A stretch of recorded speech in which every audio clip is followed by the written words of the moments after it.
Hello everyone and welcome to Teach Me Tuesday. Today's episode is sponsored by Unicorn and we're going to hear a little bit about them later on in the show. I'm your host B-Dub and with me is Ursinity. Hey Ursi, how are you doing?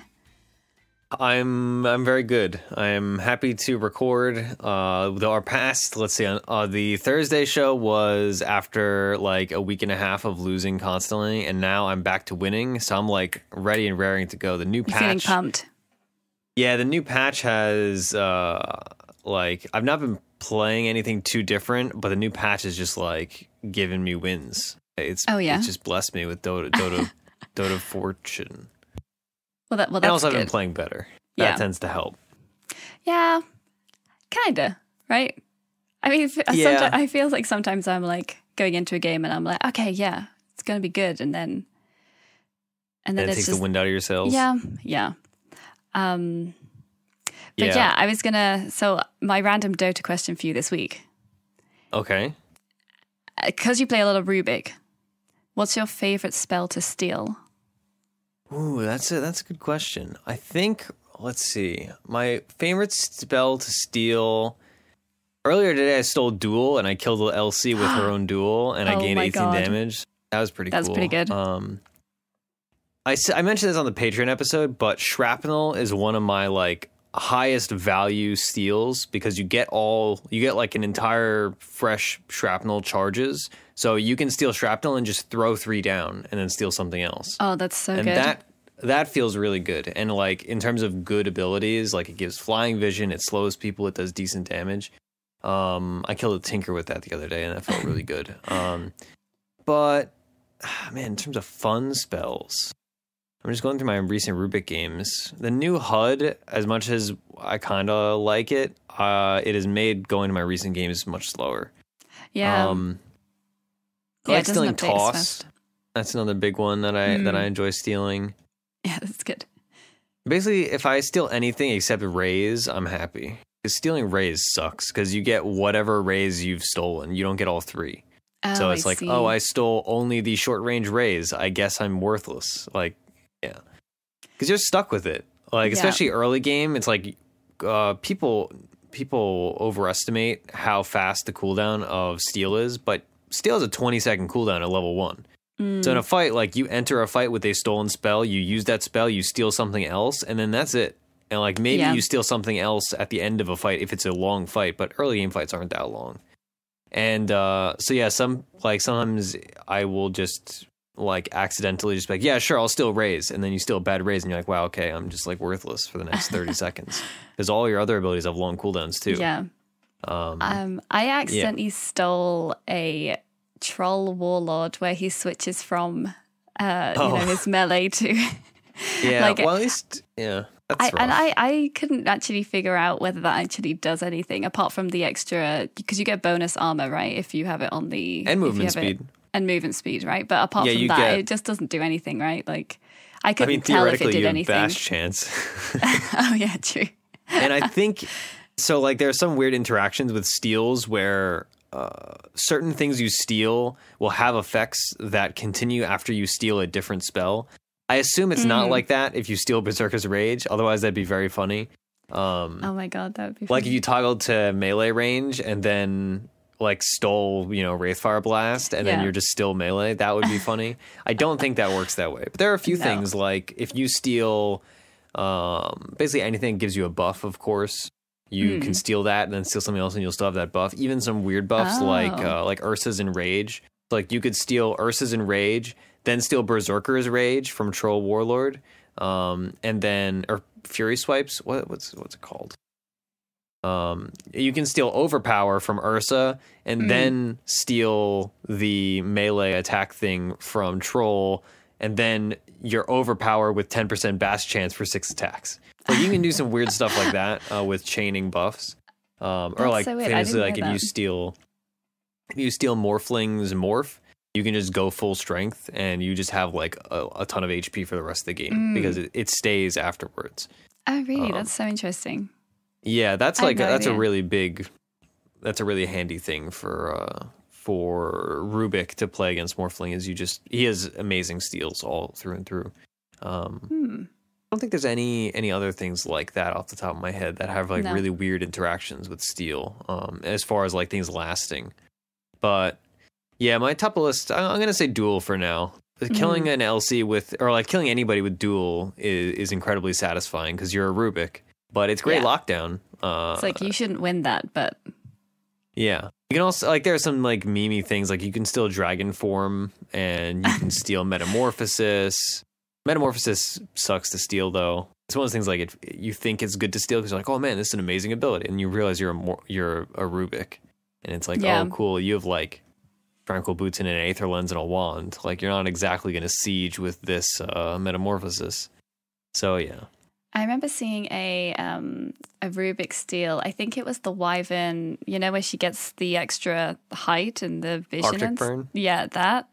I'm pretty sure the Rubick stole that, and he's just kind of there, like levitating around. Just, that was pretty funny. I love that when it just looks really odd. He has the custom animations for it as well, where he rides his staff like it's a broom. Yeah, that's so good. That's a good steal. Especially he has a damage talent, right? I never pick it, but yeah, he's a 60 damage talent. So yeah, you could just steal Arctic Burn and have your 60 damage talent and just be punching people, I guess. Anyway, how are you enjoying the new patch? I am enjoying it, period. You seem to be winning, so... Yeah, thank God for that, because I was on quite the losing streak. I was a very demoralized young lad, and now I think I'm 5-1 with the new patch, and my only loss was an unranked. So... Oh, well, that's good. I only won 3 ranked games, so it's not exactly like some absurd climb. But I was getting back down to 4K, and that was a scary point. And I was like, this cannot happen. And so now I'm back at 5,100. Thank the Lord. But hopefully that lasts. I don't know. I don't want to look a winning streak in the mouth, so to speak. Because I've just let's see. I've played 2 Tusk games and 2 Rubick games, 2 Lena games, and then another couple Rubick games. And it's mostly just been Rubick, and then I've been testing out Lena. Lena's got a buff as of Friday. It's not honestly a huge buff, but it is a nice buff. She now has 3 more int and 6 less on her damage range, which is helpful in laning phase, but she still has a lot of inherent problems. That being said, I like Lena a lot, and I've been playing her for like years at this point, so I'm still winning, but she doesn't feel like other mids do. I'll put it that way. But I've been enjoying the patch so far. A lot of the things that felt strong still feel strong to me, and a lot of the things that felt weak still feel weak, to be honest. Yeah. There have been very few changes that I've really noticed, whether in my own play or in observing other play. So yeah, it's been fun. I'm glad we had change finally, and I'm excited for this new cycle of 2-week patches, because that means, like, if Ice Frog is saying, oh, we need to make Lena more viable in mid because she has problems, that means now 2 weeks from last Thursday, he will have another patch and maybe have the opportunity to do like these super minor buffs. Like +3 int and -6 on your damage range is a pretty minor buff in the grand scheme of things to a mid laner that is as weak as Lena is. But the idea is that like he can have a minor buff and then 2 weeks do another minor buff and then another minor buff after that, rather than just being like, yeah, Dragon Slave does 100 more damage or something ridiculous like that. So yeah, it's nice. I'm looking for a plus 0.5 strength gain buff. That's the Lena buff I want. Okay. Plus 0.5 strength gain. That's the like reasonable, like if this was a job interview, that's like my like lowest I'll go to like accept the buff. Like I'll take 0.75, but I mean rather I'd like 0.75 or 1 extra strength gain, but that seems a bit like high and mighty. Realistically, I'm like my bottom floor for buffs is like 0.5 strength gain. That's all I want. 100 extra health at 10. That's all I need. So you hope that Ice Frog listens to this then? Well, I don't like to toot my own horn, but I will say I did literally say, please give Lena +3 int the other week, and he did exactly that. Well, look what happened, yeah. I respect the frog, and Yeah. I mean, maybe they can buff her Arcana. That would probably help her win rate, or her pick rate and win rate, probably. We'll see. But yeah, so that's been my primary reaction to the patch, is a whole lot of like super minor things, and then just toying around with Lena a bit. I played a lion game. I know Proud's not here, so this is a safe place for lion pickers. I felt really bad, honestly. Like, let me just bring this game up. I really did not notice the mana drain slow nerf or slow buff. I picked it. I don't even know why I picked it in this game. It's not even that good of a lion game, but it did not feel great. I'll say that. I can see the three days ago. Yeah, 0-12 and 11. Granted, like my team got absolutely stomped this game, and I was like, so take this game with a grain of salt, but still felt pretty. We had a roaming 4 tiny that did not go great. So I also picked a lion 3 days ago.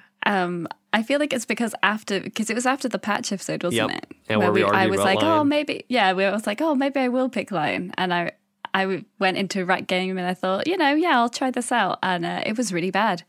And I never want to play lion again. It was so sad. It went, 116-9. Oh, yikes. That was my, Yeah, that's, it was painful. I still am kind of a lion apologist. I don't think Lion's that bad. I don't think he's good, and I don't even want to pick him. But if I have a Lion on my team, I'm not like, it's not like I have a CM on my team. If I have a CM on my team, I'm like, oh my God, get out. But if I have a Lion, I'm like, all right, cool. That guy has 2 stuns, and now he has a slow. Or he has a stun and a Hex. And Hexes got buffed. Hexes are so good. So, yeah, I think Lion is okay. It's just, you have to have a lot of like frontliners that are going to draw attention away from you. And you have to you have to get a blink or a force or a glimmer, one of those 3 items. Yes, I managed to get a force staff in it, but I overextended a lot, I have to say, actually. I would say a lot of that was my fault, honestly. Yeah. It wasn't Lion's fault. It was mostly mine. Yeah, well, we'll see. I like Lion. Anybody with stuns is fine. Like, anybody with a whole bunch of disable is fine. It's just, he's squishy, so you got to pick him in the right game where you're not just going to get bursted. And you got to play him right. You got to be defensive. You can't just like walk into fights and die. Yeah. Which a lot of people are prone to do. That was kind of my issue, because I was like, oh, I've got ult ready. Oh, it's just a little bit out of range. If I just go a little bit further, and then everybody's be like, oh, now I'm dead. Yeah, if there's one thing that I think people could learn on supports, it's that you should never be, if you think of fights as a circle, you should never be in the middle of the circle. You should always be on the sides. There is almost no exception to that rule, really. When it comes to 5 position supports, if you have range, if you have abilities that you cast at range, you should be casting them at range. Like, if you're playing Lion and you hex somebody from 500 units away, that is having the exact same effect as you hexing somebody from 1 unit away, right? Yeah. So there's really no reason to put yourself in danger. That's like, thinking about Rubick specifically. It's a big piece of advice for Rubick. Is like, Rubick has a cast range talent and he builds Aether Lens. Like, I just played a game today, and there was no point in which I was ever in the middle of a fight unless like it was a lost fight and I was dying. Yeah. Yeah, and so be very careful of that when you're playing support. I'll say, like, you'll instantly become a way better support player and have way less deaths if you just keep that in mind. Think of all fights like a circle and stay on the outside. Never be in the middle. You should always be like, never mind. No, I was going to say you should always be a diameter, not a radius, but those are in the middle anyway, so neither of those apply. So ignore that piece of advice and just stay on the outside. Okay. Yeah. That's definitely like a trap I kind of fall into. Sometimes I'm very aware of my positioning, and sometimes I think I just get a little bit lazy sometimes. Like, I probably shouldn't be playing, honestly, like when I'm in that kind of mood, but I'm kind of like, oh, I'm going to play Dota just because it's like a default obligated thing that, I guess so. I do that as well. And then I just do stupid stuff, but it's now even worse because I just play mostly ranked now. So yeah. So I'm just, I got to a new low a couple of days ago. I hit what was I think it was 1375. Yikes. Yeah. I calibrated like 1.6. I'm like, how have I gone down so far? But I think like the main issue is I was just like going in playing support pretty much every game. There wasn't any kind of like variety in it. It was pretty much just all support. So I played 2 PA games last week, ranked, and I won both of them. And I was like, maybe I should do this more often. Yeah, I was going to say, like, this is terrible advice, and I kind of don't want to give it. But at the same time, I think you will win if you just kind of pick what you want to pick. And again, I feel like that is, if I was listening to a podcast and somebody gave that as advice, I'd say, wow, that person's an idiot. That being said, I will give that advice in good confidence. If you are below like 2000 MMR, you can get away with a lot more inefficient things, and sometimes those inefficient things will be so personally efficient that it'll be fine, and like you can passably just win games. Like, who was it? Then we had a question the other week that was from some guy that was like, oh yeah, you know, I played Wraith King Jungle and I gained like 1700 MMR from like 1.8k to 3.5k. Oh yeah. It's like, that's something that I would objectively say is bad, and I would never advise that. That being said, you know, you got to do what you got to do to win some MMR. And especially if you're at a big losing streak and you just want to play a core and all your team picks cores, like maybe you should still just pick a core and just be like, yeah, you know, I'll go off lane, I'll play Juggernaut anyway, and sure, I won't have farm really, but eventually I'll get farm. The amount of like times I've lost against 5 cores. Oh yeah, constantly. And I'm supporting, and I'm just like, why do I even bother? Like, why do I even bother trying to be useful as a support, and then I just die? I don't know. Yeah, I mean, it really is. Comp matters a lot in Dota, and especially the higher you go, it matters more and more. But at the end of the day, it's a game of 5 people versus 5 people, right? So it's not just about the heroes you pick. It is really, you know... No, true. A group of 6K players playing 5 random heroes can beat a group of 4.5K or 5K players that are playing an idealized team comp. Just through virtue of, like, if you're really good at Dota, or I shouldn't say that you're really good at Dota, but if not you specific, sorry, that sounded mean. If you are... No, I didn't read it like that at all. Yeah, if you're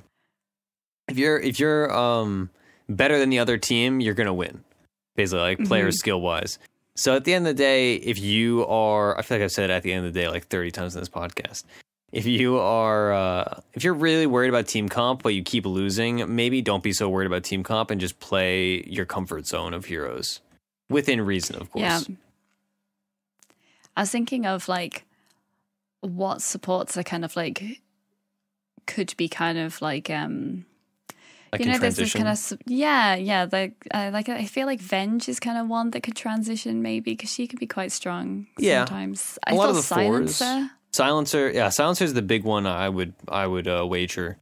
Nearly won with a Silencer the other day. It was very good. Close, but yeah, I mean, basically, I would say a lot of the 4s can. If you play like a super active game and then you like take a couple minutes to farm, if you're playing like 4 Slardar, you can just like be annoying in lanes and then start farming, and suddenly you have a blink dagger, and then after that you can either go in for more utility items, or you can just like double down and be like, all right, I'm going to buy an armlet now. And then you get into the issue of a lot of people have trouble closing out games, as we've mentioned many times and like had a lot of questions about. So just through like virtue of entropy, you can just kind of stumble your way into farm if you know what you're doing. Like you can be playing like a 4 Rubick, and sure, theoretically you should not be having farm, but you can just kind of be like, yeah, you know, I guess I'm going to get a wave here. I guess I'm going to like take a last hit. I guess I'm going to like pull here, and et cetera, et cetera. Then if you just have farm, eventually, like, or I should say, if the game continues, you will just find farm.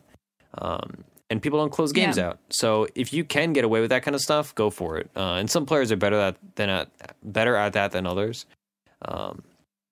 But yeah, I mean, when Winter Wyvern and Silencer were 2 of my favorite supports for a while because they have like major game impact in solo queue, whereas some other supports are a bit more dependent on their allies to either be good or to synergize with these support. So like an Oracle is not a great pub support because it is assuming that you are working in tandem with a really good core, and you are making that good core a great core. Similarly, a hero like Venge, right? Venge, yeah, she has some scaling abilities, but really your goal is to swap an enemy core into your cores kill them, and then you're fighting up one, effectively. Similar thing like, well, it's not that similar, but like a Venomancer is a good scaling core, but he's a terrible like lane support. Like any lane support that has like a bunch of slows and is super greedy is like, man, if you just lose lanes, you're just boned. So yeah. You could be kind of greedy on certain supports, but it's also important to know which supports you're kind of just wasting your effort on. Like if you're playing Ogre Magi and you're being really greedy, you're just kind of wasting everybody's time. Because like an Ogre Magi with 6 slots is basically the same as like an Ogre Magi with 4 slots. Or an Ogre Magi with 2 slots. Like, Ogre Magi, all you need is, like, 1 mobility item and a Glimmer Cape. And then everything else is just luxury. Whereas, if you were going to be that greedy, you may as well have played, like, I don't know, a 4 Slardar and scaled. Something like that. So, you know, there's some heroes where your greed is not really... You're not benefited from your greed. Like, yeah, some heroes don't really benefit from greed because, like, the reason they're supports is they're good without items. So if suddenly you're playing greedy and you have items, it's like, yeah, these don't really affect me that much. So yeah, be a little cautious of that and pick the right heroes if you're going to be greedy. Like, if you're going to be greedy, maybe play some Ancient Apparition or some Rubick or some Silencer, stuff like that. Skywrath Mage, stuff like that. Actually, you inspired me to play a Rubick game last week sometime, and it went really well, and it won, and it was great, and it was a ranked game, and it felt good. And then I haven't played it since, and I don't know why. You should. I think it's because he's one of those heroes that I think like is kind of a bit tricky, but I enjoy playing it, but it's not one of the ones that comes to mind straight away. Yeah. I see. But he's really good. Yeah, he's great. And the buff that added, so now with his aura, you can reverse it to make it be negative for the enemy instead of positive for your team. That was a really huge buff for him, and that's something I've been focusing on a lot more in my last week of play, and I think it's really benefited me and my teams, and that's why I've been winning on Rubick so much. Okay. Yeah. So do you have any like advice on like good ways to use that? Yeah, be aware of your team. If you are coordinating a gank, look at who you're ganking with and say, all right, are they going to have a lot of magic damage or are they going to have none? And then if they're going to have a lot, are we worried about anything? So like, for instance, I played one of my Rubick games with a Zeus mid. So every time I ganked Zeus mid, or rather I ganked with my Zeus mid, I would turn my aura to be the offensive version. And then we would just like, we killed this Shadow Fiend in lane like 4 times. Because he was suddenly taking, I forget the exact percentages of Rubick's thing. He was taking 10%, 14%, 18%, 22% more damage. Similarly, in another game, we were against let's see. In this game, we were against a Tinker and a Shadow Shaman. And in one fight, they were the only 2 people alive, and then my only teammate around was a Spectre. So I was like, all right, there's really no point in me having additional magic damage for a Spectre who deals very little magic damage. So I'd be better off just having her have more defensive capability and have me have defensive capability against Tinker Rockets. So it's nice to be aware of those things, and that'll benefit you. But in general, it's just a feeling thing. If you feel like you need to deal more damage, have it on the offensive version. And if you feel like you need to take more damage, or I guess be more resistant to damage, then turn it on the defensive one. It is nice to incorporate though. But if you're new to Rubick, I wouldn't focus too much on that other than the obvious aspect of like, if you're on the offensive, you should have it on offensive. And if you're on the defensive, have it on defensive. If you're pushing, have it on defensive because it benefits your teammates and yourself for if they're like spamming out wave clear, for example. But yeah, if you're ganking, you should generally have it on the offensive version. Rubick's great though. Once you become like a Rubick player, you'll be thinking about Rubick a lot more, I think. Like My advice to everybody always is like, if you're interested in playing 5 and you want to pick a hero and know that A, they'll be good every game, and B, you will have constant growth in your player ability to play a hero, just pick Rubick all the time. It's going to feel awkward for like the first 5 or 6 games or so, but he's not that hard. He's just a very high skill cap. Like, his skill floor is relatively low. His skill cap is just super, super high. Yeah, there was a couple of times where I messed up, where I like spell stole from like the wrong hero, and I was like, why did I do that? That was dumb. Yeah. But then there was like a couple of moments where like the Tide Hunter came in and ravaged, and then I'm just like, oh, I'm nicking that, and then I ravaged, and it was like turn the fight. Oh, so good. Yeah, it is a very high impact support in terms of like the constant gripe of people is like, oh man, you know, I play support in every game, like it doesn't matter what I do because my cores are bad and then I can't win. It's like, yeah, if you're playing Coddle, like that's a legitimate problem. Or if you're playing like a 5 Lena, like, yeah, you're not going to win a game as a 5 Lena by yourself. You might win a game as a 5 Lena because you have good coordination and whatnot. But if you're playing Rubick, you can have like an incredible impact in a fight just through virtue of you have a veritable smorgasbord of enemy abilities to steal from, and then be like, all right, cool. Like I may not have team fight abilities myself, but I can take them from the enemy, and then that can completely change stuff. Winter Wyvern is similar in like when it comes to playing really high impact supports. Anybody with team fight as a support is really like game breakingly strong in the sense of personal impact in solo queue. Yeah. So like if you're going into a game, do you have it in your mind that you are going to pick Rubick? Like, or do you kind of see what's like, what hero, like what would make you not pick a Rubick? If there's a better support for the situation, like the Rubick is kind of like a Swiss Army knife in that he does a lot of things and he does a lot of things well, but occasionally you need a more fancy tool that's more specific, right? Like, okay, now this is where I wish I knew more about like handiwork, but if there's like, if you're trying to like, you're trying to saw some wood, sure, you could take a half an hour and do it with like the little knife you have on a Swiss Army knife, but you're better off just having a saw. So in some games, it's like, yeah, sure, I could pick Rubick and it would be okay here. But what I really need is I need silences. And Rubick, sure, I could steal a silence. And sure, I have disable of my own. But against a Storm Spirit, I'd much rather just be playing Disruptor. Or have a long disable from a Bane. Or play Silencer. So if I am picking a support in like the later stages of the pick phase, then there may be other heroes that rise and that rise in strength relative to the enemy team picks. But in general, the reason I play Rubick so much is because I've just first pick supports and I second pick supports. So if nobody else comes to mind, it's not like, oh man, we need instant disable for this anti-mage or something.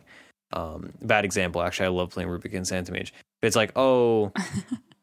Like, if my teammate picks Luna, I could pick Shadow Demon, and it would be great, and that'd be perfect. Like, that's the ideal situation to play a Shadow Demon.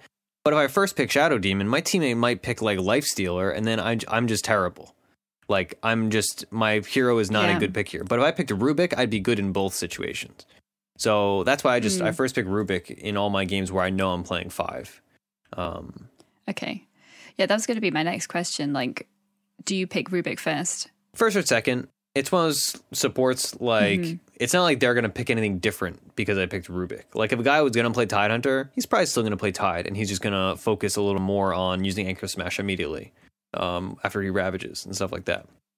So I feel very confident in my ability to first pick him, and like I said, I am always going to be a good asset to the team.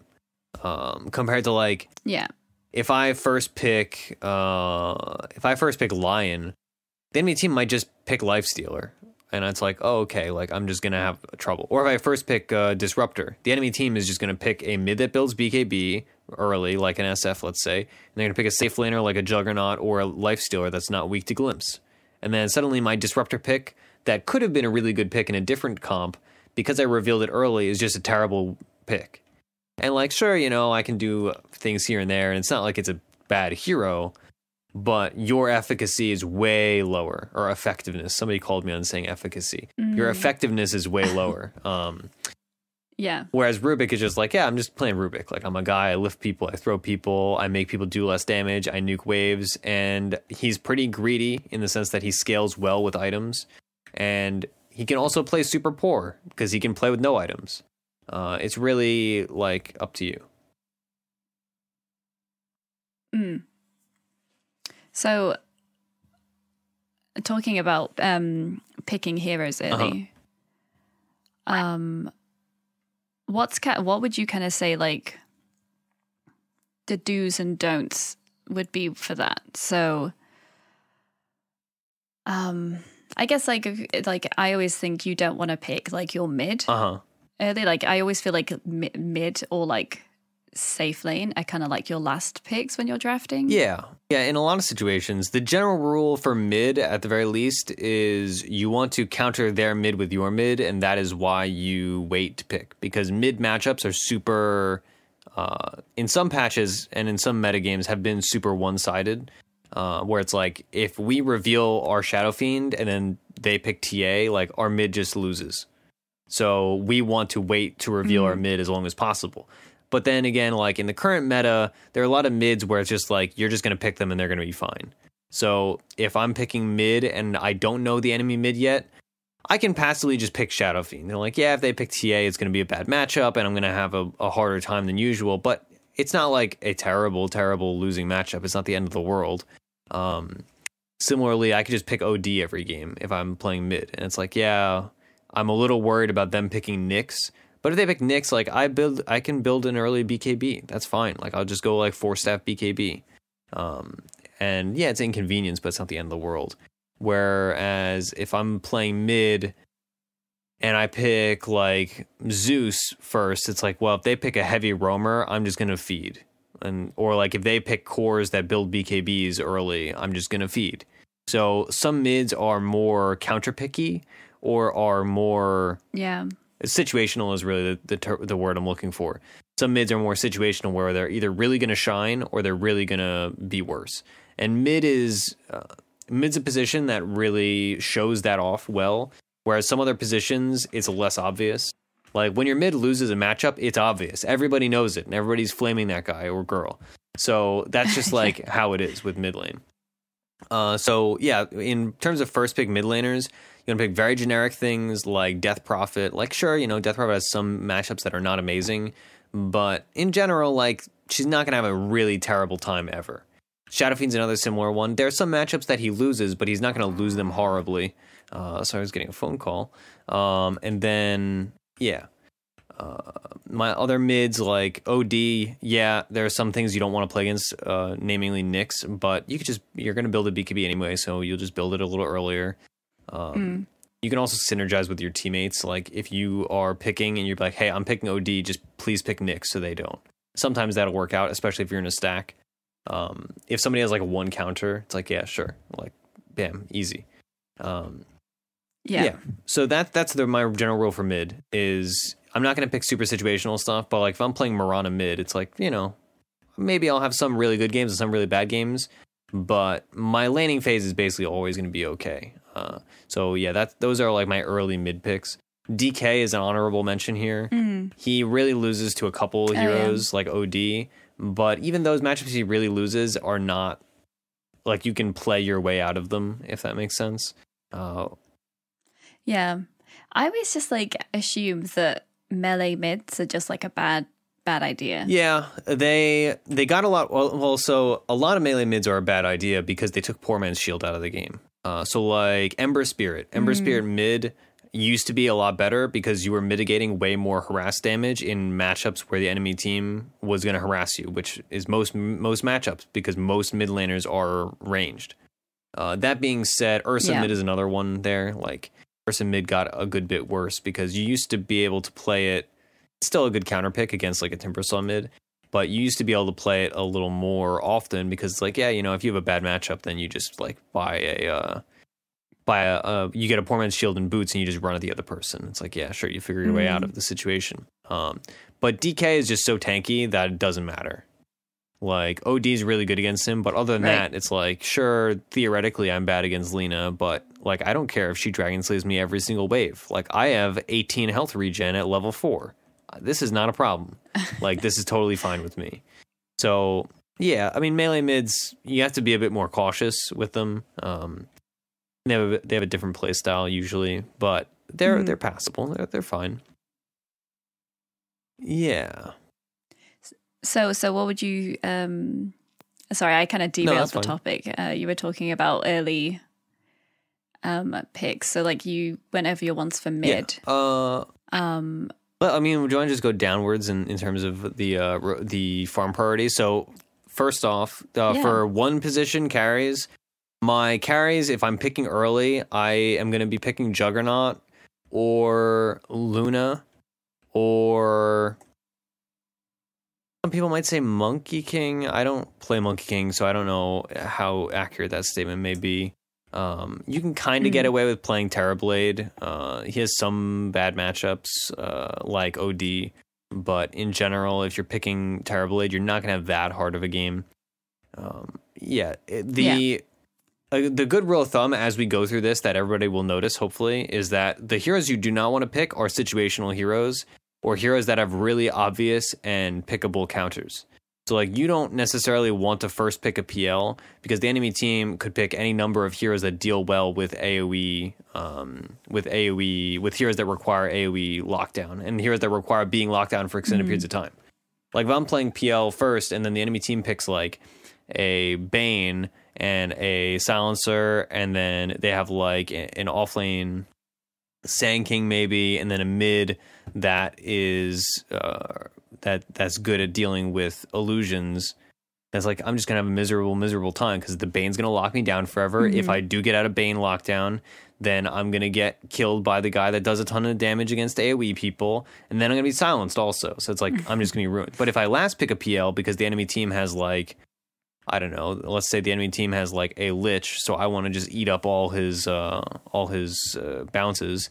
And then they have, like, Alina. I can dodge LSA every single time with Doppelganger, et cetera, et cetera, et cetera. Or, like, they have a Witch Doctor. I could just dodge Cask every game, like, constantly. You can dodge it with Manta, and you can dodge it with Doppelganger. Like, great. I'm thrilled to play PL against Witch Doctor.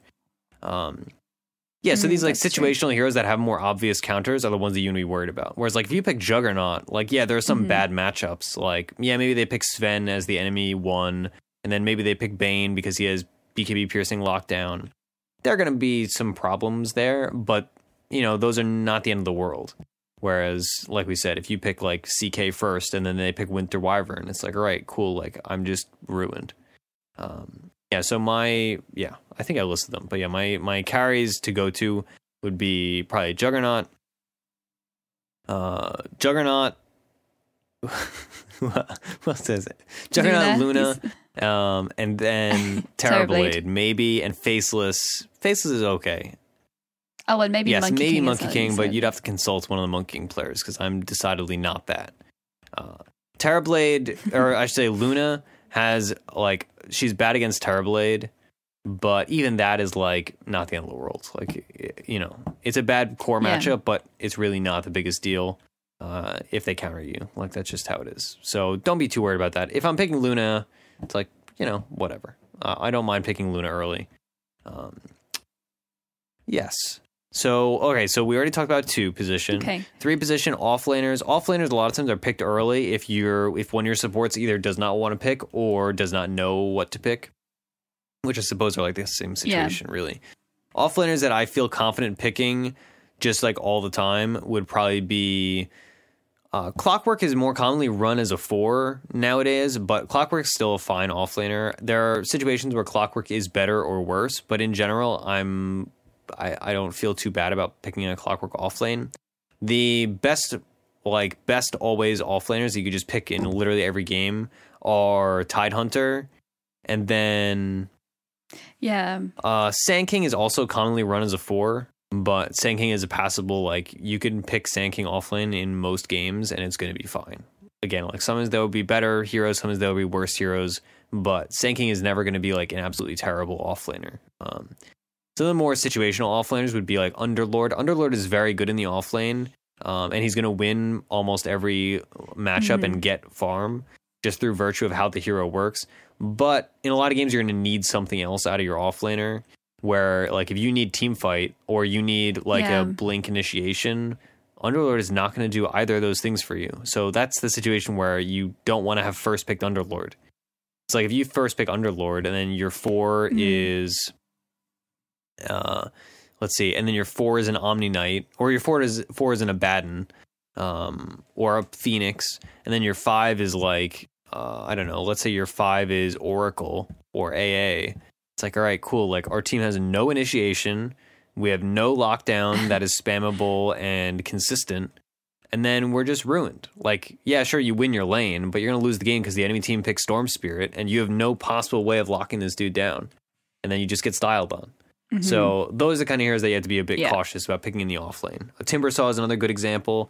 Timbersaw offlane is going to have some games where he's amazing, and then some games where if you first pick Timbersaw offlane and they pick Skywrath, you're never going to get anything. Like you're just going to have a terrible time. Mm-hmm. And then you're going to flame somebody because you're like, oh man, no rotations, and then like nothing is good and everybody loses 30 MMR. Yeah. I was actually gonna say, like, I haven't seen a Timbersaw played in forever. I played one like maybe a week and a half ago as a mid laner because I was counterpicking. Okay. Any team picked DK. They ended up running in the off lane because they wanted to dodge the matchup. But I played a Timbersaw mid against Morphling, and that was the easiest matchup of my life. Because the Morphling clearly they were like, oh man, this is a bad lane for DK. Morph, you better go there, and he had no clue how to play Morphling mid. Which is also still a pretty bad matchup against Timbersaw. So I just like punched him to death. And I think I was like, I probably killed him in lane like 5 or 6 times. But as an offlaner, oh my God. Mid is like if you are able to, like manhandle the enemy mid laner, you can then build such a XP advantage that if you're a hero like Timbersaw that hits 6 and hits a really big spammable power peak, then you just continue to win your matchup like ad infinitum. You always are winning. Yeah. Timbersaw also like he's an okay offlaner if you can get away with it, but he does get bullied really hard by a lot of supports and a lot of safe laners. And similar to Underlord, like we said earlier, a lot of games he's just terrible. Like he may be good against the enemy team, but he's bad for your team. Because you don't have lockdown if you pick Timber. Yeah. And you're expecting your offlaner to generally provide some form of lockdown or initiation. And initiation is usually bundled in with lockdown. Or team fight, which, again, is also kind of lockdown. He's got a slow. He does have a slow, you're right. He has That's slow. something, but it's very little, unfortunately. And you could like buy a sheep stick, I guess, but... Yeah. That is actually a hero I've always like. If I could play any hero like really, really well, I think Timbersaw would be the hero to play. Just because he looks so like. Yeah, cool. He's flashy. I don't know. He has some like really like flashy like. And he's plays. infuriating to play against when the enemy team is good at it. Like, I could say one of the most maddening things I've ever played against in Dota is definitely just a really good Timbersaw player. Like there was a while where Timbersaw you could just pick him mid every game. He's also a mid that got hurt by the poor man's shield getting taken out of the game. But there was a while where he was just a good mid, like period. Like he would not lose any mid matchups except for like if you picked a really weird mid like Skywrath against him. And he would cut your creep wave at like minute 3, and then you just had to be under your tower the entire time. You had no ability to do anything. And then if you tried to gank him, he just like would chain away. And I remember playing against that. Like I played against, I think Pride and I played in some tournament. I played in some like 6K or 7K Timbersaw mid. And I think I was playing Windrunner for some ungodly reason. And I was just like, I literally don't deal damage to this person. And when I hit them, he heals. Like, how miserable is that to play against? Yeah. Yeah, so... that sounds Timbersaw horrible. is scary when he's a just always good hero. But right now, he's kind of in his proper position of being a situationally good hero. It's just that those situations are few and far between. Because not only is he a counter pick, he also requires your own team to be good. Like in terms of it has to have disable, it has to have lockdown, it has to have initiation, because you don't provide any of those things. Okay, so what would the offlaners you were saying? So you said Tidehunter. Tidehunter number 1 by like a large margin. Yeah. He's so good. Yeah. Timbersaw probably number 2. And then a Doom would you say like you could? Well, yeah, I was gonna say, what about Doom? Doom is fine. I'm kind of conflicted on Doom because some games it's just like you don't provide what I need as a Doom. It's like I want just somebody to have lockdown. I'm like, yeah, he can like have a blink and stole and stomp and whatnot, but that's not like true lockdown. If Axe was better, I would say Axe maybe, but Axe does not feel good at the moment. I've lost many games with Axes on my team recently. He's way too easy to bully. Omni Knight, similar to Underlord, like some games he's a really good offlaner, and other games it's like, wow, I really wish you were a hero with a stun. What about a Slardar? Slardar's not played in the offlane that often right now, just because he's really easy to zone. But if that was not the case, he's played as a 4. Okay. And then you can also just like roaming. Yeah, just roaming. You kill. He's really good at killing people. You can play him in like aggro duo lanes, or you could play him as like a safe laner if you have a really greedy mid and off lane. Like, for example, in a Timbersaw draft, if I have a Timbersaw off lane, a Slardar safe lane is going to be great because that is a safe laner that will allow my supports to rotate, and also he's going to provide the initiation for me. Or like a Slardar 4 is also something you want to have in a Timbersaw draft. Whereas like if my safe laner is an AM and my 4 is like a Kunkka, I'm gonna like, this is not a Timbersaw game. Like we do not have blink initiation, we do not have team fight. Like we just have somebody who has super telegraph stuns, and then and then a safe laner that like is a split push hero. Like that's just an awkward team comp. Okay, so for 4s, Pangolier is also an honorable mention there. If you're a really good Pangolier player, you can pick him in basically every game, and you'll be fine. Sometimes you'll struggle, but actually he's been nerfed, so maybe I don't want to say that. I've not seen him since the nerf. But Pangolier is a very good offlaner if you have any vague idea how to play Pangolier. Okay. Yes. So there's some supports that hurt him, like Disruptor is really good against him because he'll just glimpse you. But yes. All right. So 4s that you can pick at every game. 4 is probably the most open position in terms of you get to just pick whatever you want. Spirit Breaker, you could pick Night Stalker in most games is a very solid 4. Clockwork you could pick in most games as a solid 4. Very rarely is he going to be a bad 4. Almost never, really, I would say. I hate to say this, but Pudge is also generally a very good 4. He does not have blink initiation in like a Slardar or a Sand King, but he does have like the enemy displacement that is like a reverse blink, I guess. The constant fear. The only like 4s. So I guess now that we're kind of like thinking about it more deeply, there are 2 running threads through this kind of topic of early picks, and there are heroes that are really dependent on enemy team comps, and there are heroes that are really dependent on your own team comp. So like Underlord was a good example. Underlord is very dependent on his own team's team comp. Timbersaw, similar, where it doesn't matter how good you are against the enemy team, you need to be worried about what your team does and does not provide. So if I'm picking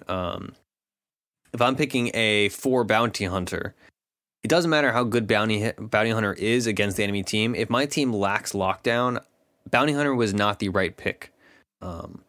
So yeah, similarly like a Slardar, you could just pick Slardar and it's going to be fine. Some games are going to be better Slardar games, some games are going to be worse Slardar games, but it's always going to be fine if you have a 4 Slardar. 4 Sand King is similar. And then, like we said, there are some heroes that are very enemy team comp dependent, and those are the heroes that a lot of times you're not first picking. So like if you are thinking about picking a Baden, that is generally fairly dependent on both your team comp and the enemy team comp. On night also. Okay. Yeah. I kind of lost my train of thought, but it wasn't as bad as the other day when I completely lost my train of thought. And there was like 30 seconds of silence on the Patreon episode, but Crowd saved me on that one. So we're just going to roll with this. Yes. Okay. All right. So we got our 4s done.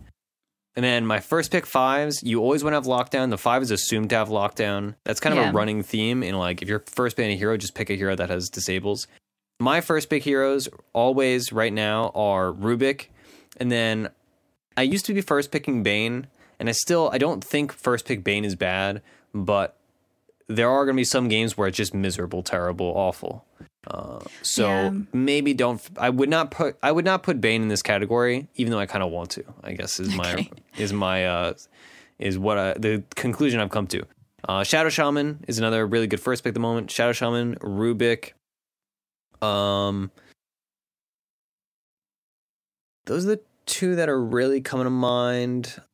Lion, I don't mind first picking Lion. I would not put him in the tier of Rubick or Shadow Shaman. First pick Jakiro. That's probably the other one. So like my top 3 first picks 5s gonna be Rubick, Shadow Shaman, Jakiro. What about an ogre? He's not really a 5. No. Okay. Ogre's weird because he's like a pseudo 5 in that occasionally you can play him as a 5, but the problem is if your 4 is also a melee hero, you are just going to have a lot of problems as a team. Like the other day I played 2 games of Tusk. In one of them, my 4 was an ogre, I want to say. Okay. And it was like, oh, we just have 2 melee supports. Like, we just lose the laning phase now. Because we don't have the ability, so a ranged hero can zone and also be at range and be able to, like, pivot and do other things. So, like, if I'm playing Rubick and I'm zoning an enemy Omni Knight, if I have him zoned sufficiently, I can be standing, like, in the trees and zoning him every time he comes into range. And then also I can leave if, like, let's say they have a TP response to this Omni Knight. Like they TP a Winter Wyvern to try to help the Omni Knight survive or to get XP.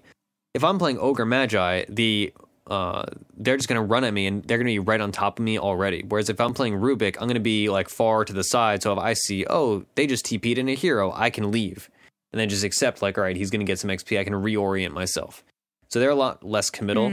Also, similarly, certain heroes are just really good against double melee supports. Like if you're playing Puck as an offlaner and the enemy team has 2 melee supports, like what the heck are they going to do? Like they're not going to chase you down. There's just no possible way they're going to deal with this. So yeah, you can get away with some like meme nonsense. Like if you're playing Enchantress and the enemy team has 2 melee supports, that they just lose. Like you're just going to get a ton of farm as an Enchantress because you're moving around at 365 movement speed. Offlane Pugna, same thing.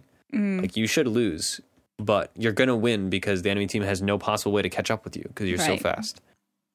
So would you say that is Ogre played more as a 4 or just not really played that much, I guess? Oh, he's played often. He's played, so like some people play Rubick as more of a 4 farm priority wise. And so they'll have the like Rubick Ogre is a really solid support duo or like Shadow Shaman Ogre. Right. And then they'll just play the Ogre because Ogre doesn't need items. Like no. A lot of people don't like playing Ogre because he's basically just a walking bloodlust. Yeah, pretty much. Like in the early game, all you do on Ogre is you walk at enemies with an Orb of Venom and you leverage the fact that you have like 8 armor. And then in the mid game, you just follow your carry bloodlusting them. And like in the early game, you throw Ignites out and that deals burn damage and slows people. So you get kills. You stop TPs because you have 1 point in Fire Blast.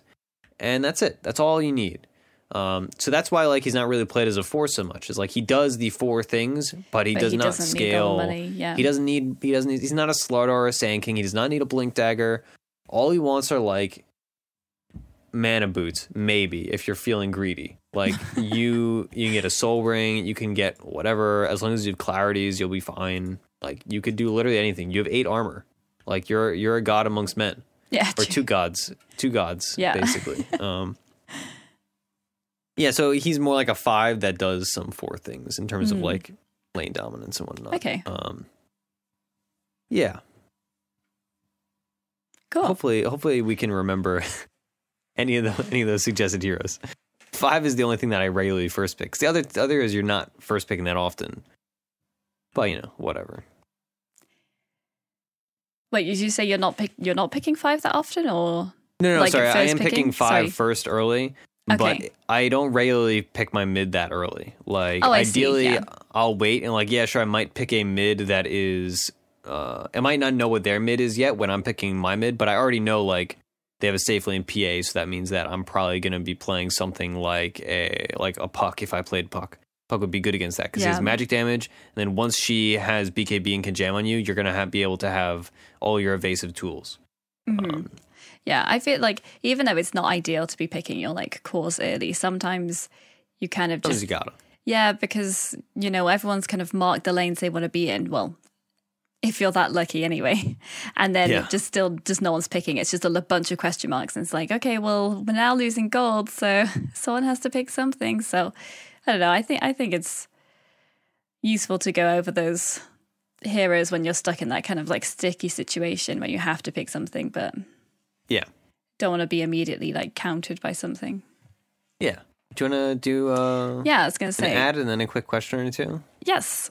Okay, so our sponsor for today's episode is Unicorn. Unicorn is everyone's premier esports outlet.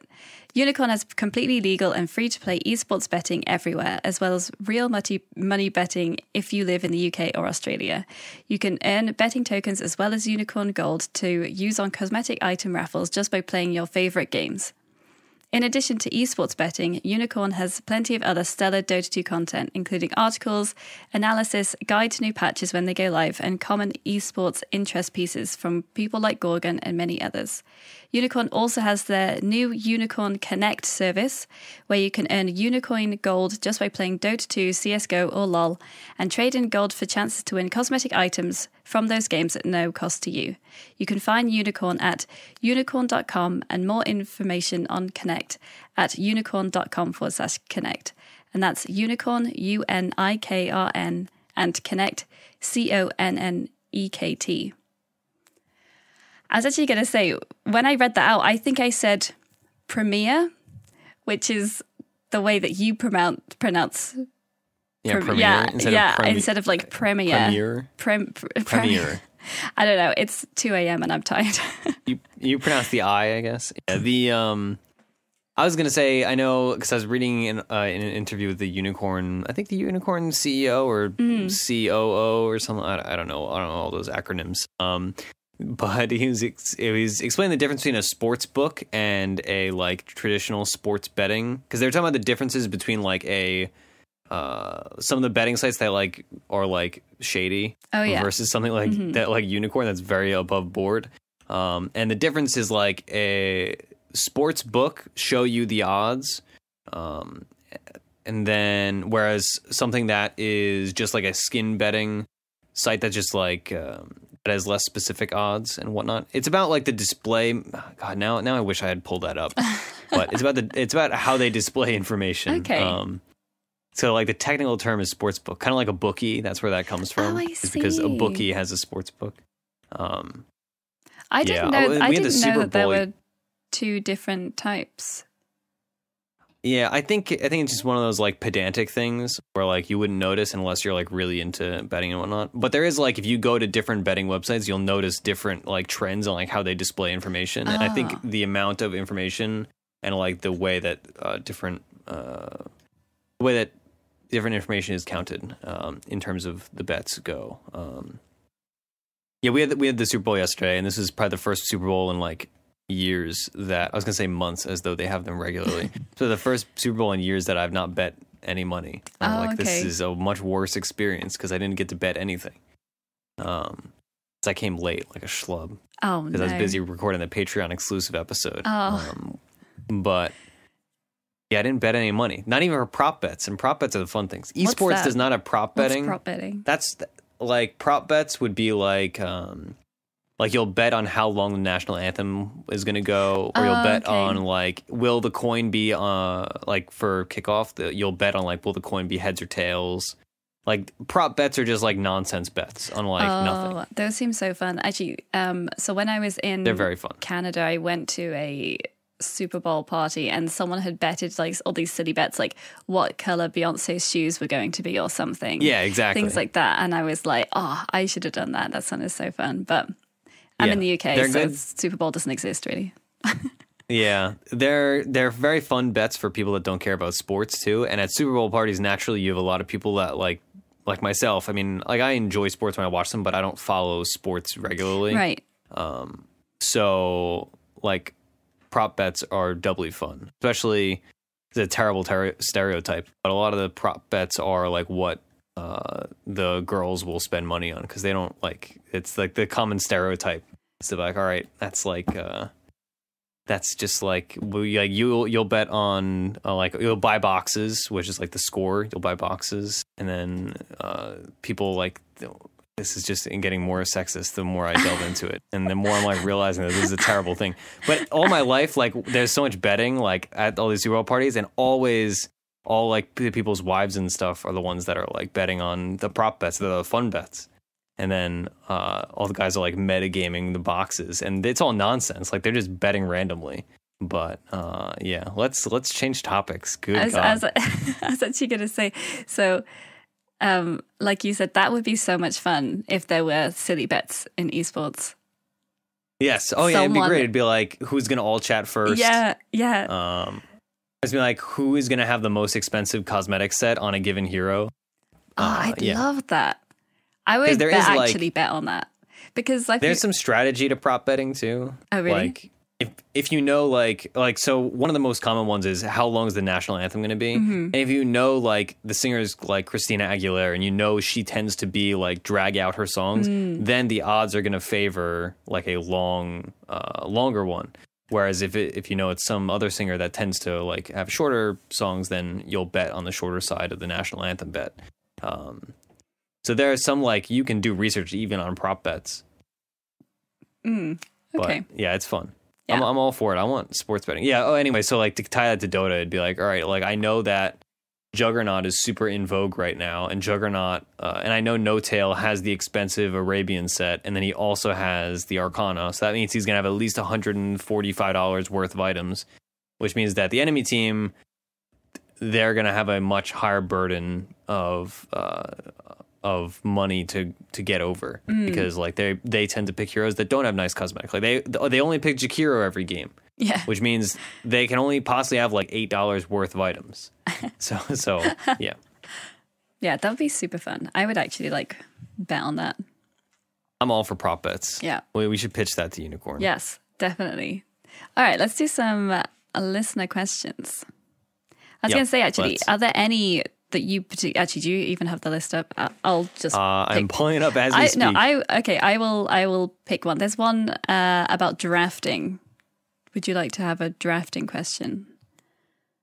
I will have a drafting question. Answer a drafting question. It is late. We'll okay. See. No, that's fine. Okay. Let's go. All right. Kona Tangent. Yes. Oh, sorry. Drafting.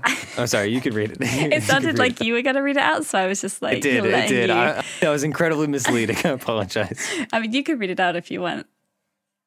No. Okay, sure. Why not? All right. So he said, this is a similar subject, but instead of itemization is with team comp. He had another question, which is why that's the intro.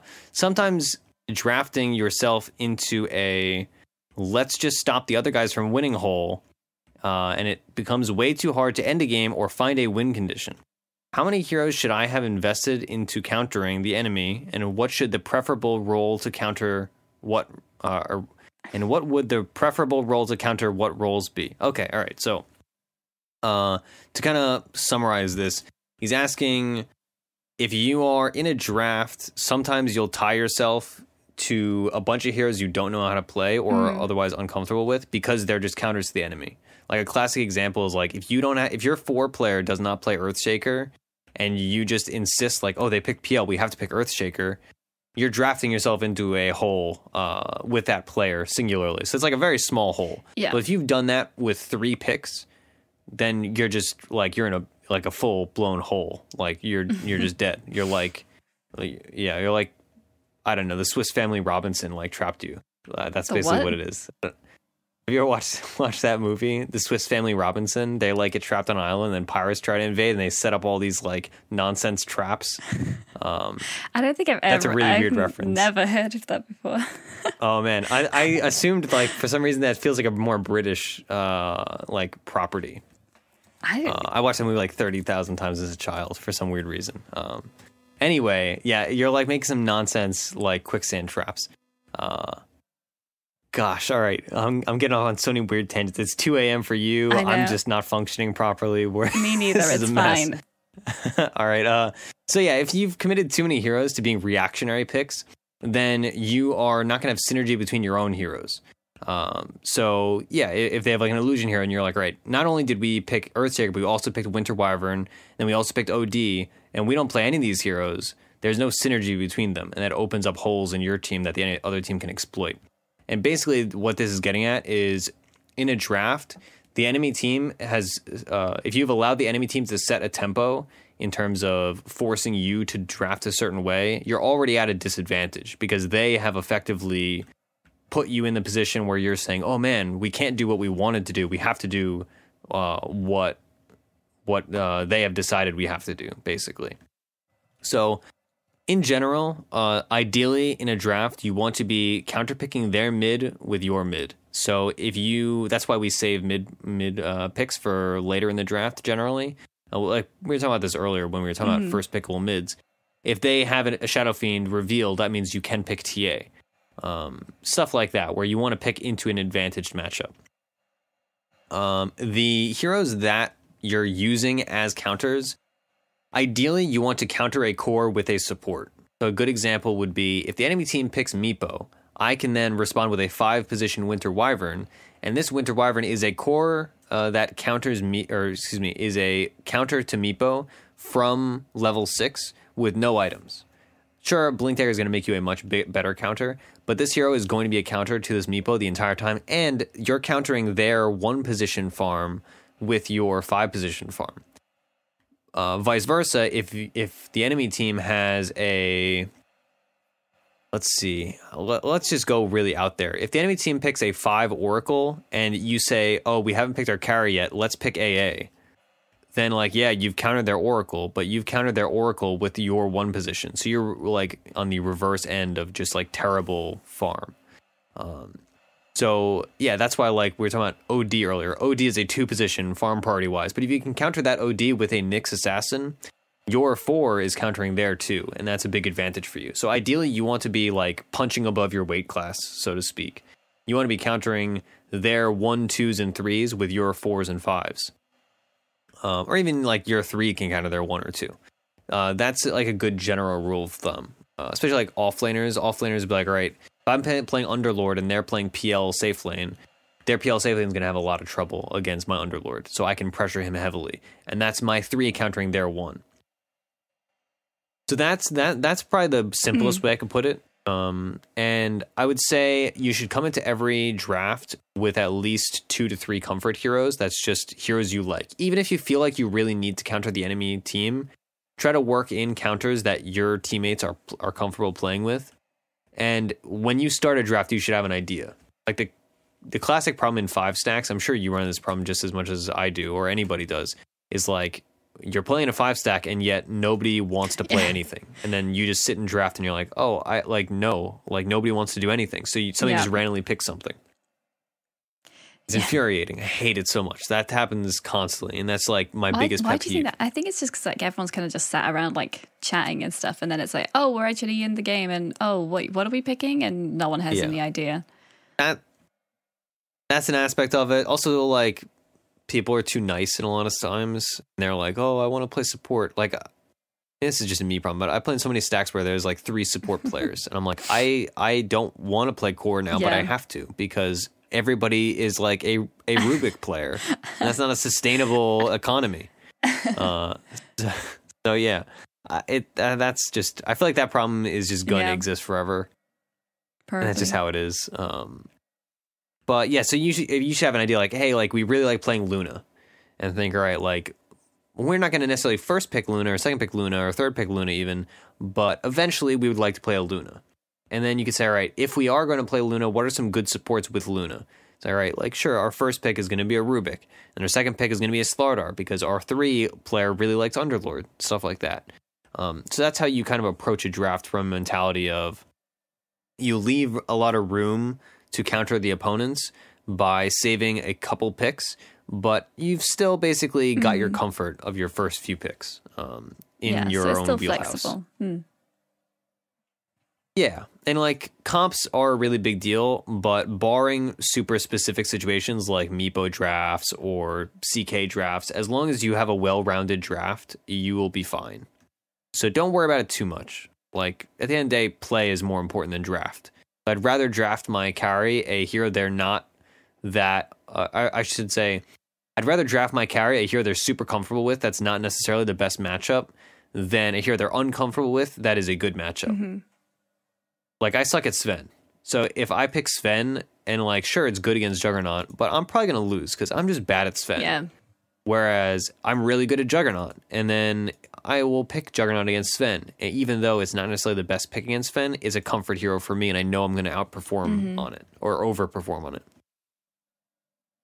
Yeah, that's the gist for that question, I think. I just closed the tab. So I mean, you could direct us to the next one. So the next question is from Ashton S. He says, "Hey all, the show is great and you've all been doing amazing work." I like this one because it starts out with a compliment. Yeah. With a compliment? I usually cut the compliments out. Well, the whole question's in here, so I'm going to read it. No, I know. Yeah. Please feel free.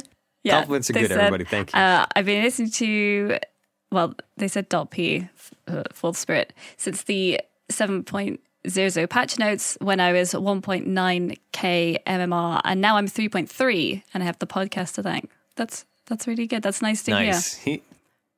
He's outperforming our own host of the podcast. Hey, I'm not. Yeah. Okay. All right.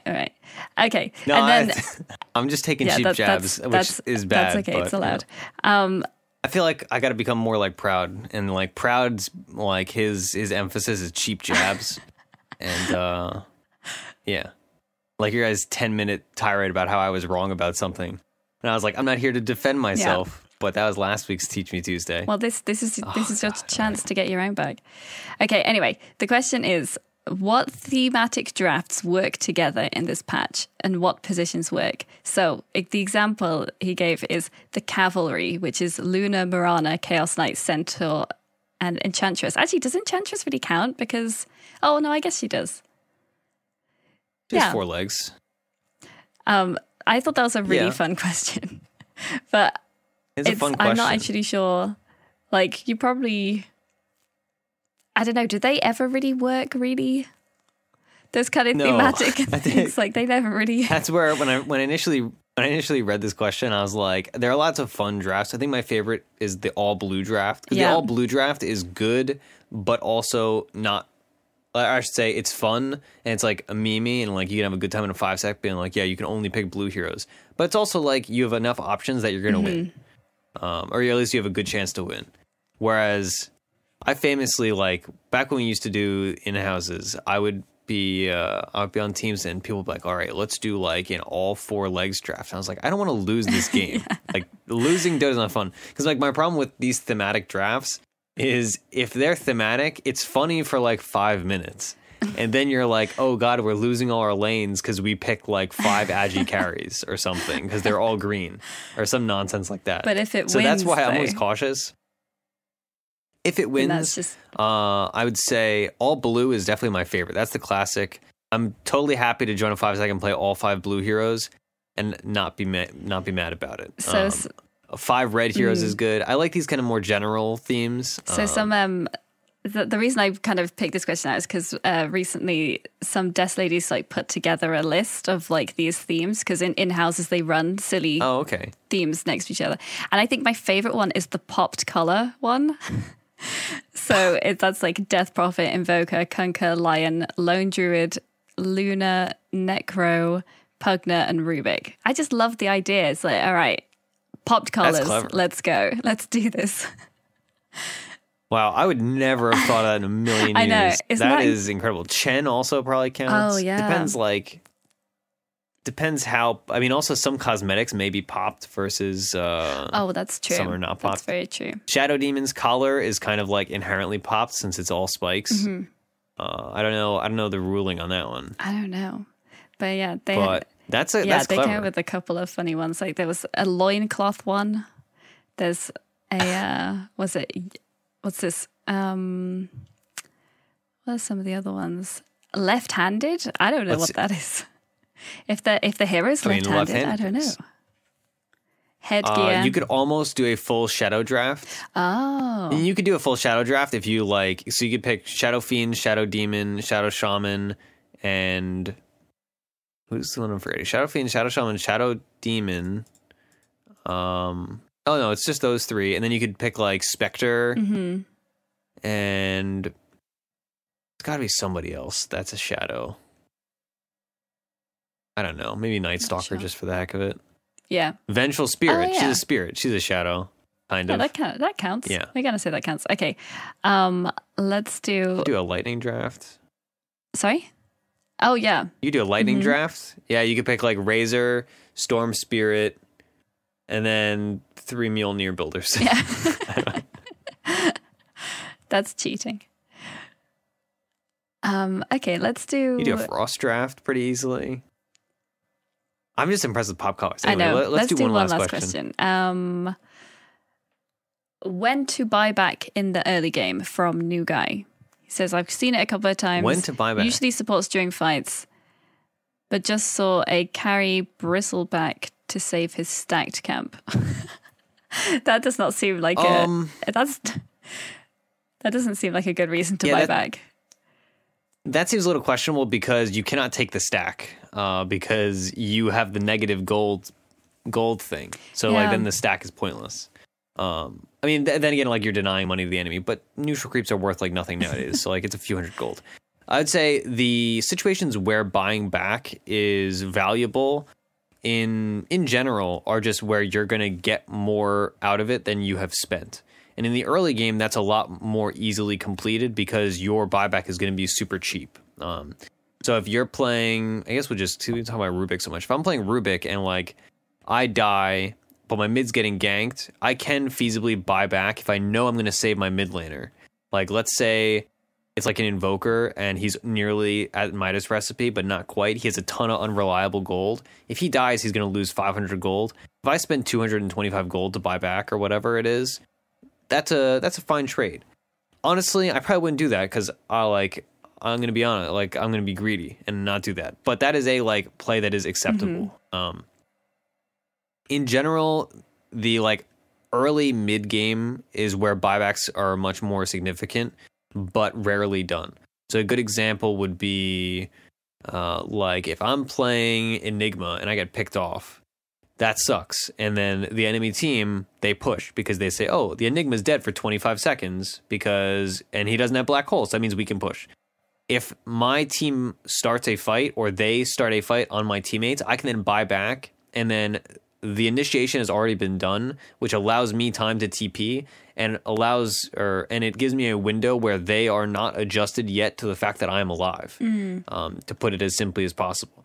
Buybacks in a late game are super obvious because you just know they either have buyback or they don't. And if they have buyback, they buy back and then they have you have time to adjust because you're pushing.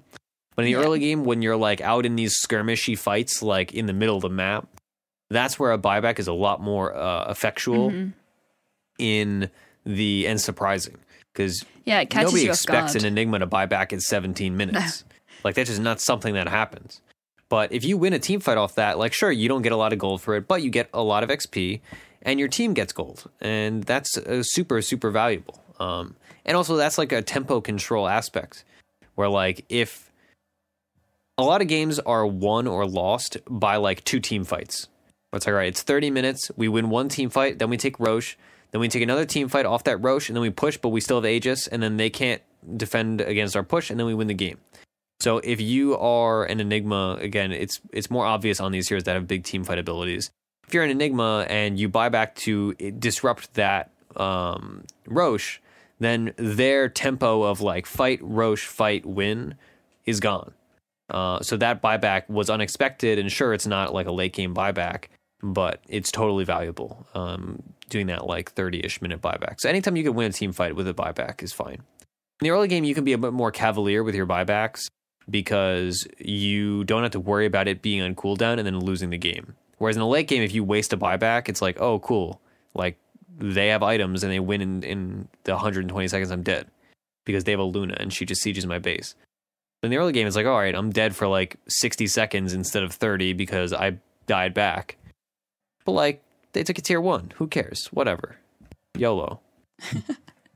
YOLO, or indeed. Twice, I get Yoto. I don't know. Oh, yeah. Wait, no. Yolt. You Oh, only yeah. live twice. Anyway. That took me I thought about that for way too long. That's all right. That's all right. It's like 9 o'clock for me, but 2 a.m. for you, Yes. and somehow I'm like the less lucid one. It's becoming a theme.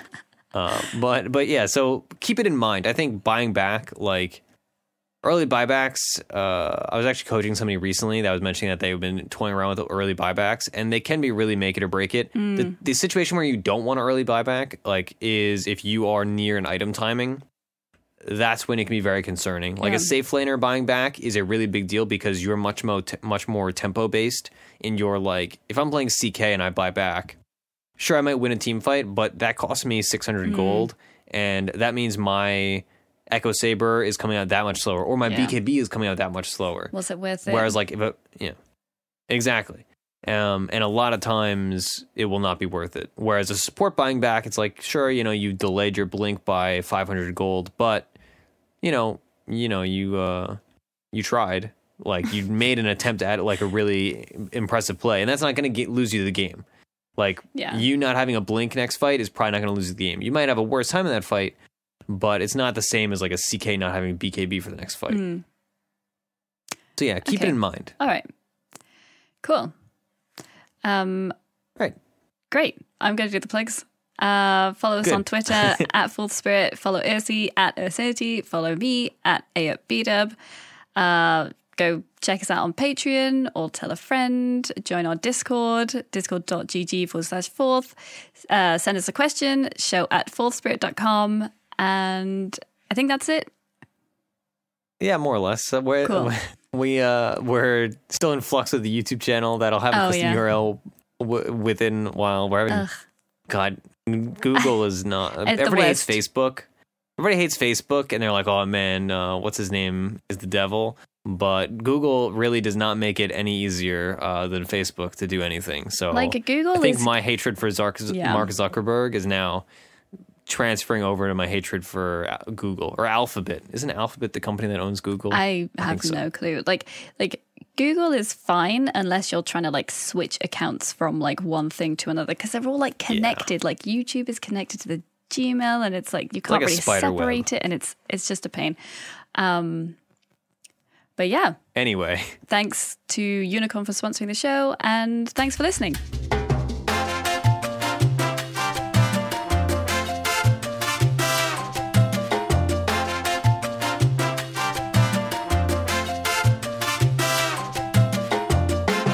Bye.